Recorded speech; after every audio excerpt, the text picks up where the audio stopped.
mempresentasikan hasil makalah kami yang berjudul Konsep Dasar Statistika. Sebelumnya izin perkenalan diri, nama saya Muhammad As-Soyim dengan NIM 2382120126 dan rekan saya sebelah paling kanan. Halo, perkenalkan nama saya Nia Alfianti dengan NIM 23821201002. Oke, perkenalkan nama saya Rizky Lopestomo dengan NIM 2831200908. Saya Ismaya dengan NIM 2382120121. Langsung kepada materi yang pertama, yaitu pengertian statistika.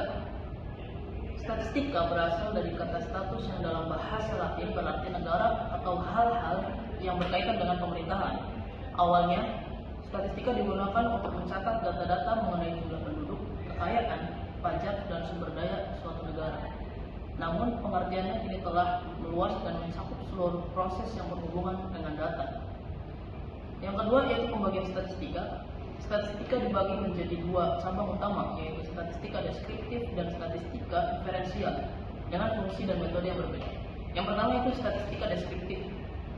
Statistika deskriptif adalah cabang statistika yang berhubungan dengan pengumpulan, pengolahan dan penyajian data tanpa berusaha membuat kesimpulan lebih luas dari data yang ada. Cakupan statistika deskriptif yaitu ada ukuran pemusatan, ukuran penyebaran, dan presentasi data. Yang kedua, statistika inferensial. Statistika inferensial berhubungan dengan pengambilan kesimpulan atau generalisasi tentang populasi berdasarkan data sampel. Statistika inferensial melibatkan teknik-teknik untuk memperkirakan parameter populasi dan melakukan uji hipotesis. Cakupan statistika inferensial pertama ada estimasi parameter, kedua estimasi titik, ketiga estimasi interval, yang keempat uji hipotesis, dan lima regresi dan korelasi. Halo teman-teman.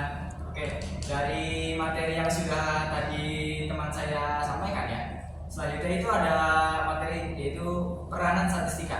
Peranan statistika itu apa sih? Peranan statistika adalah statistika memiliki peranan penting dalam berbagai aspek kehidupan.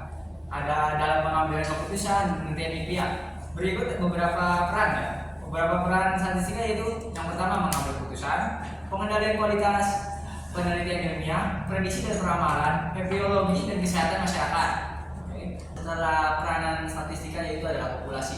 Dalam statistika, populasi adalah keseluruhan kumpulan dari objek individu atau data yang menjadi fokus penelitian untuk dianalisis. Seperti definisi populasi. Populasi dalam statistika tidak terbatas pada orang, tetapi bisa juga berupa objek, hewan, kejadian, atau variabel lainnya. Misalnya dalam pembentukan penelitian, objek ekonomi populasi bisa berupa perusahaan, rumah tangga, produk, atau bahkan transaksi keuangan. Jenis-jenis populasi yaitu ada populasi terbatas, populasi tak terbatas, populasi target, dan populasi akses. Selanjutnya itu materi terakhir dari saya yaitu karakteristik populasi. Setiap populasi memiliki karakteristik tertentu yang membedakan satu sama lainnya. Karakteristik ini bisa berupa atribut fisik, ekonomi, atau sosial yang relevan. Dengan penelitian beberapa karakteristik yang biasanya meliputi ukuran populasi, variasi dalam populasi, distribusi populasi. Oke, mungkin sekian dari kami atau dari saya untuk beberapa materi. Selanjutnya akan dilanjutkan oleh rekan saya kembali. Oke, sekian dan terima kasih.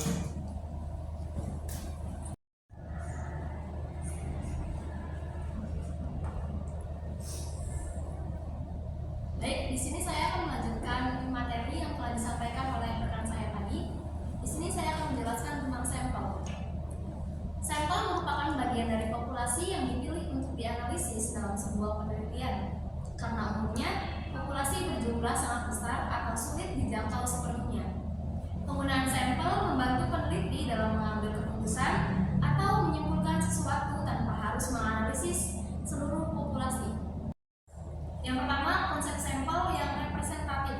Yang kedua, ada metode pengambilan sampel. Ada beberapa metode pengambilan sampel yang dapat digunakan, bergantung pada jenis penelitian dan karakteristik populasi. Yang pertama, ada random sampling. Yang kedua, stratified sampling. Yang ketiga, ada systematic sampling. Yang keempat, ada cluster sampling. pengumpulan sampel, ada juga bias dalam pengambilan sampel. Materi selanjutnya yaitu materi tentang data. Di dalam statistika ekonomi, data merujuk pada kumpulan informasi yang diperoleh dari berbagai sumber dan digunakan untuk analisis dan pengambilan keputusan. Data ini bisa berupa angka, statistik, atau informasi kualitatif yang menggambarkan fenomena ekonomi seperti produksi, konsumsi, pendapatan, pengangguran, dan inflasi. Data dapat dibedakan menjadi dua, yaitu ada data kuantitatif, ada data kualitatif. Mungkin itu saja materi yang dapat saya sampaikan. Materi selanjutnya akan disampaikan oleh rekan saya juga.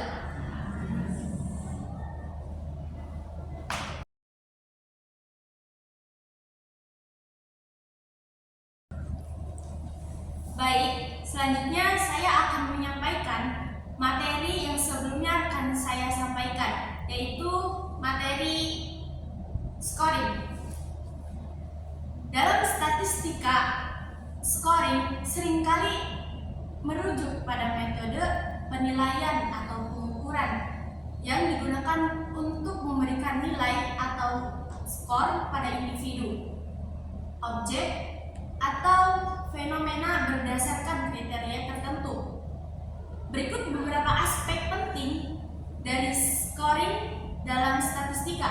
Yang pertama itu dari definisi scoring sendiri adalah proses mengubah data atau hasil observasi menjadi nilai numerik.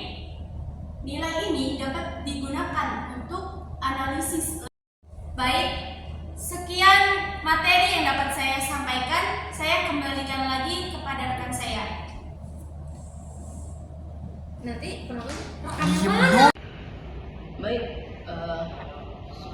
saya sudah pemaparan materi dari kelompok kami. Sebelum saya tutup, saya akan membaca kesimpulan terlebih dahulu. Statistika ialah metode ilmiah yang digunakan untuk pengumpulan, pengolahan, dan analisis data dengan dua jenis utama, yaitu statistika deskriptif dan inferensial. Statistika deskriptif fokus pada penyajian data, sedangkan statistika inferensial digunakan untuk membuat estimasi dan uji hipotesis tentang populasi dari sampel. Dalam konteks ekonomi, data kuantitatif dan kualitatif digunakan untuk analisis dan pengambilan keputusan. Di ekonomi syariah, scoring digunakan untuk menilai kepatuhan terhadap prinsip-prinsip syariah serta mengukur berbagai aspek seperti kelayakan kredit dan dampak zakat. Terima kasih. Kurang dan